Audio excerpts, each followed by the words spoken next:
Dalam perjalanan hidup kita mengalami banyak tekanan hidup, kita mengalami banyak pergumulan, kita banyak mengalami masalah.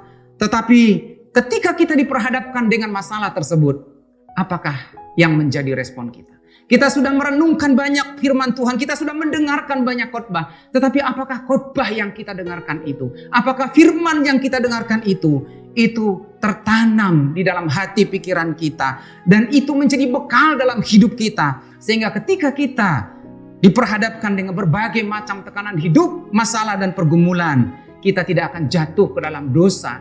Dalam 1 Petrus pasal 5 ayat yang ke-58 berkata, sadarlah dan berjaga-jagalah. Lawanmu si iblis berjalan keliling sama seperti singa yang mengaum-ngaum dan mencari orang yang dapat ditelannya.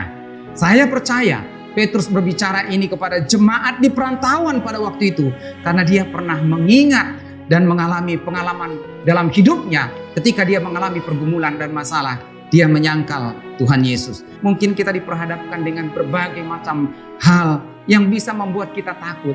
Takut menghadapi keadaan, takut menghadapi masa depan, takut melihat anak-anak kita, takut dengan situasi ekonomi, takut dengan pasangan hidup, takut dengan pergumulan.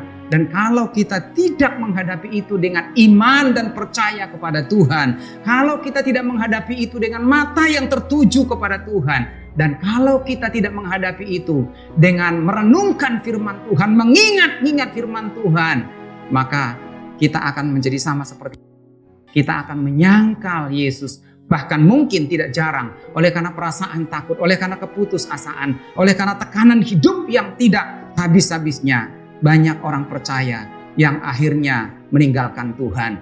Tetapi marilah kita bersama-sama terus memelihara iman kita, percaya bahwa kuasa Tuhan tidak kurang hebat untuk melawat kita. Dan Tuhan tahu yang terbaik bagi kita. Karena Tuhan punya rancangan dalam setiap kehidupan kita. Dan Tuhan mengizinkan setiap persoalan, badai kehidupan, masalah dalam kehidupan kita, untuk memproses iman kita supaya kita semakin dewasa di dalam Dia.